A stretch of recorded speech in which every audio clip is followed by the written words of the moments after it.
और आज की एक बड़ी खबर आई, आरबीआई ने पर्सनल लोन पर रिस्क वेटेज को बढ़ा दिया है। क्या है ये पूरी खबर बताने के लिए मेरे साथ है हमारी सहयोगी एकता सूरी। आइए उनसे जानते हैं। ओवर टू यू एकता।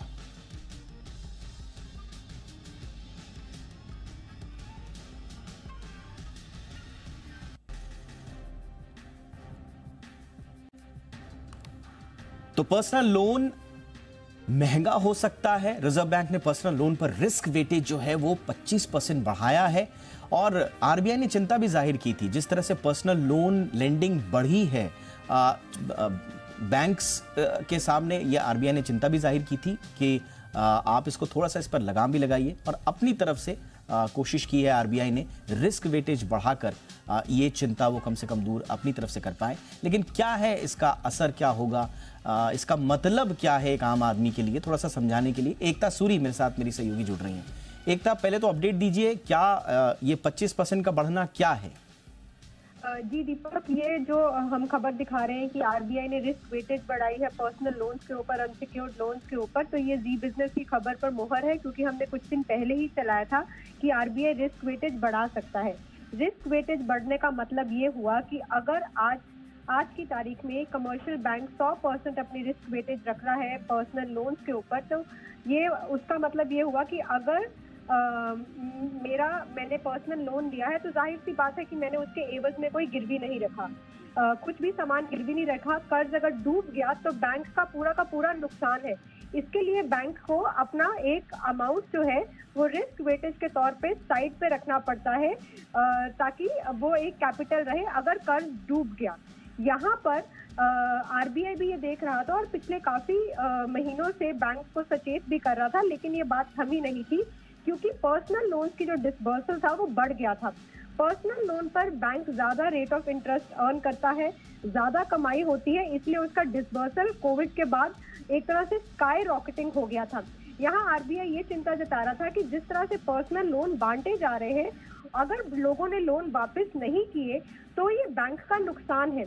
सचेत करने पर भी बैंक जो है नहीं, इस बात को उन्होंने ज्यादा सीरियसली लिया, तो आरबीआई ने रिस्क वेटेज बढ़ा दिया, जिसका सीधा सीधा मतलब ये है कि अगर आज की तारीख में एक पर्सनल लोन पर एक बैंक जो है एग्जाम्पल के तौर पर 1000 रुपीज साइड पे रख रहा था पर्सनल लोन के लिए, अब जब वो रिस्क वेटेज बढ़ गई है तो उसे वो जो पैसा साइड पे रखना पड़ेगा वो ज्यादा रखना पड़ेगा। मतलब जो उसके पास कैपिटल है जिससे वो लोन दे सकता है एक कस्टमर को, वो कैपिटल जो है वो कम हो गया है।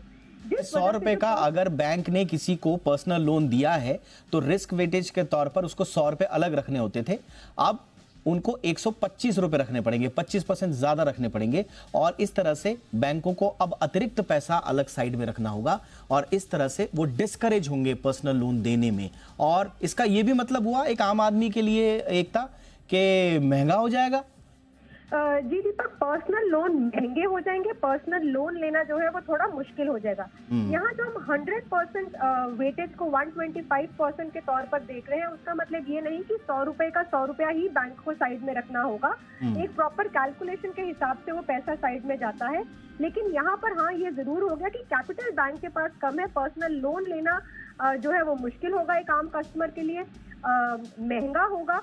दूसरा, आरबीआई ने ये भी कहा है कि क्रेडिट कार्ड, ये जो हम बहुत देर से देखते हैं कि कहीं स्टेशन पर, किसी मॉल में बैंक अपने क्रेडिट कार्ड कस्टमर्स बढ़ा रहा है। अब क्रेडिट कार्ड तो लोग ले रहे हैं, स्वाइप भी कर रहे हैं, लेकिन उसका बिल कई लोग नहीं बढ़े, जिस वजह से क्रेडिट कार्ड आउटस्टैंडिंग भी जो है वो भी बैंकिंग सेक्टर में काफी बढ़ गई। यहाँ पर भी आरबीआई कह रहा है कि यहाँ पर भी रिस्क वेटेज बढ़ गई है। आज की तारीख में अगर 125% थी क्रेडिट कार्ड पर, तो अब 150% हो गई है बैंक के लिए। ये भी बैंकिंग सेक्टर में एक बैंक को डिस्करेज करने के लिए है, ताकि अब जिस तरह से क्रेडिट कार्ड बांट रहे हैं, जिस तरह से अनसिक्योर्ड लोन बांट रहे हैं, जिनका डूबने का खर्चा है, लोगों का बिल ना पे करने का खर्चा है, इसलिए बैंक को ये डिस्करेज करने के लिए रिस्क वेटेज बढ़ाई गई है, ताकि वो अलग जो रकम रख रहे हैं साइड में, वो अगर ज्यादा हो गई है, उनके पास पूल में पैसा कम है, तो वो लोन कहाँ से बांटेंगे? कम बांटेंगे, ऑफकोर्स बांटेंगे, कम बांटेंगे, महंगा होगा, और लोन लेने से पहले बहुत सारी स्क्रूटनी होगी कि ये पे कर सकता है कि नहीं पे कर सकता, क्योंकि आज की तारीख में तो फोन बहुत आते हैं, क्रेडिट कार्ड ले लो, लोन ले लो, लेकिन अब बैंकों को भी अपने हाथ खींचने पड़ेंगे। एब्सोल्युटली, यानी कि ये रिस्क वेटेज जो है, जिसको जोखिम का भार कहते हैं, इसका बढ़ने का मतलब सीधा सीधा ये हो गया कि बैंक को अब ज्यादा प्रोविजनिंग करनी पड़ेगी और इस तरह से जो बैंकों की कर्ज देने की जो क्षमता है वो सीमित हो जाएगी।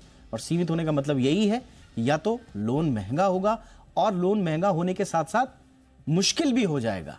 तो ये है आरबीआई का ये रिस्क वेटेज बढ़ाने का पूरा मतलब। बहुत बहुत धन्यवाद एकता इस तमाम जानकारी।